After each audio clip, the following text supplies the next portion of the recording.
আসসালামু আলাইকুম। ভিডিওটির থাম্বনেল দেখে হয়তো অনেকের মধ্যেই কিউরিসিটি তৈরি হয়েছে যে হাতার এই জয়েন্টলেসটি কিভাবে লাগানো হয়েছে। আসলে এই জয়েন্টলেসটি লাগানোর কিছু কৌশল আছে এবং সেই কৌশলগুলোই আমি খুব সহজভাবে দেখিয়ে দিয়েছি। এখানে আমি আপনাদের ভুল ধরিয়েও দেখাবো এবং সেই ভুলের সমাধান করেও দেখাবো ইনশাল্লাহ। তো এই জয়েন্টলেস দিয়েই দেখুন আমি গলার সাইডে ডিজাইন করেছি, অর্থাৎ আমি জামার ঘেরের যে বর্ডার লাইন, এই বর্ডার লাইনে যে ডিজাইন, এই কাপড়টি নিয়েই আর কি গলার ভিনেক করেছি। তবে সাইড দিয়ে আমি জয়েন্টলেস ইউজ করেছি এবং নিচে সুন্দর করে আমি এখানে টার্সেল তৈরি করছি। আর হাতায় দেখুন আমি 3টি জয়েন্টলেস লাগিয়েছি। তবে হাতার কিন্তু পুরো কাপড় দেখুন মাঝখান থেকে কিন্তু আমি কেটে চিরে দেন আমি লাগাইনি। দেখেন উপরের কাপড় কিন্তু স্বাভাবিকই আছে, শুধুমাত্র যতটুকু জয়েন্টলেস লাগানো দরকার ততটুকুতেই জয়েন্টলেস। তাহলে চলুন কাজগুলো শিখে আসি। গলার ডিজাইনটির জন্য এখানে আমি 3.5 ইঞ্চি কাপড় নিয়েছি এবং কাপড়ের একদম কোনা বরাবর 2 সুতো পরিমাণ কাপড় ফাঁকা রেখে আমি জয়েন্টলেসটি লাগাবো। পরবর্তীতে এই কাপড়টি মাঝখান থেকে ভাঁজ করে জয়েন্টলেসের যেই বরাবর আমি সেলাই দিয়েছি, এই সেলাইটি কাপড়ের অপর পাশেও কিন্তু দেখা যাচ্ছে। তো ঠিক সেই সেলাইয়ের উপর দিয়ে আমি সেলাইটি দেব, তাহলে আমাদের জয়েন্টলেসের উপরে সেলাইটি পড়বে এবং একদম শেষে এসে আমরা এইটা পুরোটা কভার করে সেলাই করব যাতে ফোল্ড করতে সুবিধা হয়। দেন আমি কাউচির সাহায্যে এই কাপড়টি ফোল্ড করে নিব এবং লেসের একদম কোনা ঘেঁষে একটি চাপ সেলাই দিব যাতে পরবর্তীতে কাপড়টি লেস বরাবরের দিকে চলে না আসে। তো পরবর্তীতে আমরা জামার গলাটি কাটবো, তার জন্য নর্মাল গলার মাপ দেখুন 3 ইঞ্চি এবং আমাদের এই ডিজাইনের কাপড় আছে 1.5 ইঞ্চি, অর্থাৎ আমাদের টোটাল হচ্ছে 4.5 ইঞ্চি। যেহেতু আমাদের সেলাইয়ের পরে এটা কিছুটা অংশ বেড়ে যায়, এজন্য আমরা 4.5 থেকে আরও 2 সুতো এদিকে দাগ দিব, অর্থাৎ 4 ইঞ্চি 2 সুতোতে দাগ দেওয়া হচ্ছে। পুরোপুরি 4.5 ইঞ্চিতে কিন্তু আমরা দাগটি দেব না। তারপরে আমাদের লম্বা নিচ্ছে এখানে 8 ইঞ্চি, কারণ গলার যে ডিজাইনের কাপড় সেটা থেকে আমাদের 1.5 ইঞ্চি উপরের দিকে আসলে আমাদের টিকবে হচ্ছে 6.5 ইঞ্চি। তারপরে আমরা ভি গলা দেব এবং সাইড দিয়ে আরেকটু বাড়িয়ে দেব, তারপরে আমরা এটা কেটে নিব। এখন পরবর্তীতে আমাদের গলাটির জন্য একটু কাপড়ের পট্টি কেটে নিব। তো সেই দেখুন পাশে 1 ইঞ্চি পরিমাণ কাপড় রেখে কেটে নিয়েছি। দেন অ্যাজ ইউজুয়াল আমরা যেরকম গলা লাগাই সেভাবেই গলাটি লাগিয়ে নিব। আমি বেসিক্যালি কিন্তু পেস্টিং ব্যবহার করি গলার জন্য, তবে এখানে কোনো পেস্টিং ইউজ এজন্য করছি না, যেহেতু এখানে পেস্টিং ইউজ করলে এই জায়গাটা হার্ড হয়ে যাবে, যেহেতু এর উপরে আরেকটি পরত আসবে, এই কারণে আমি এখানে পেপার পেস্টিং ইউজ করছি না। এখন খেয়াল করুন আমি গলার এই পাশে লম্বা বরাবর একটি দাগ দিয়ে নিলাম এবং তার নিচে 1.5 ইঞ্চি রাখলাম, কারণ আমাদের এটা চওড়াতেও কিন্তু 1.5 ইঞ্চি। এখন অপর পাশেও 1.5 ইঞ্চিতে দাগ দিয়ে নিব, নিয়ে 1.5 ইঞ্চি থেকে একদম এই কোনা বরাবর একটি সেলাই করে নিব। তাহলেই গলাটি আমার ড্রেসের সাথে লাগানোর জন্য তৈরি হয়ে যাবে। এবং সাইডের বাড়তি কাপড়টি এখানে আমি কেটে দিলাম। এখন একদম মাঝখান থেকে গলাটি লাগানো শুরু করব, তাহলেই গলাটি আপনার দুই পাশে সমানভাবে বসবে।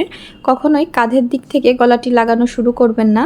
আর খেয়াল রাখবেন লেস যেন পুরোটাই একদম সেলাই না হয়ে যায়, যেহেতু জয়েন্ট লেসের পাশে খুবই সামান্য জায়গা থাকে, এজন্য একটু কেয়ারফুলি ভালোভাবে একদম কোনা ঘেঁষে ঘেঁষে লেসটি ভিতরের দিকে একটু হালকা করে প্রেস করবেন, করে লেসটি লাগালে দেখবেন একদম পারফেক্টভাবে আপনার বসেছে। এখন দুই পাশের কাজ এক জায়গায় করে আমি কেটে নিলাম।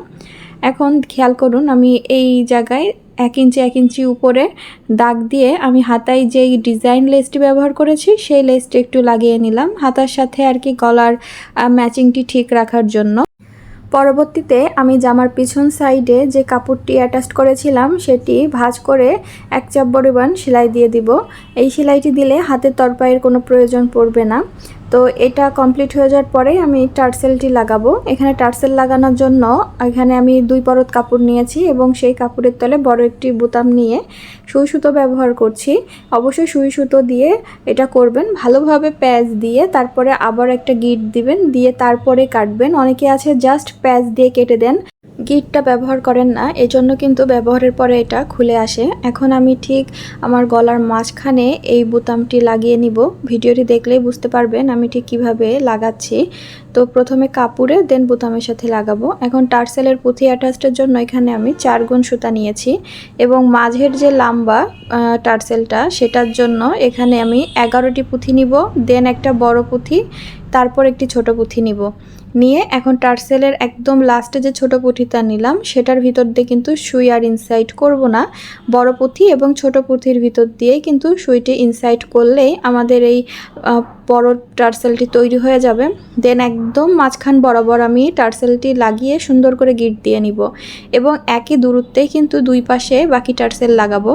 এই বাকি টার্সেল দুটোর পুঁথি প্রথমে নিয়েছি হচ্ছে 6টি, তারপরে বড় একটি এবং ছোট একটি, এবং সেম প্রসেসেই কিন্তু আমি এই টার্সেলটি লাগালাম। মানে নিচের বড় পুঁথিটি বাদ রেখে উপরের পুঁথিগুলোর ভিতর দিয়ে ফোল্ড দিলেই কিন্তু হয়ে যাবে। দেখুন আমি আরও একবার দেখাচ্ছি, তাহলে খুব সহজে বুঝতে পারবেন যে কিভাবে এটা করেছি। তো সেমভাবেই কিন্তু আমি দুই পাশে করে নিব। টার্সেলটি অ্যাটাচডের কারণে জামার সৌন্দর্য যেন কয়েক গুণ বেড়ে গিয়েছে।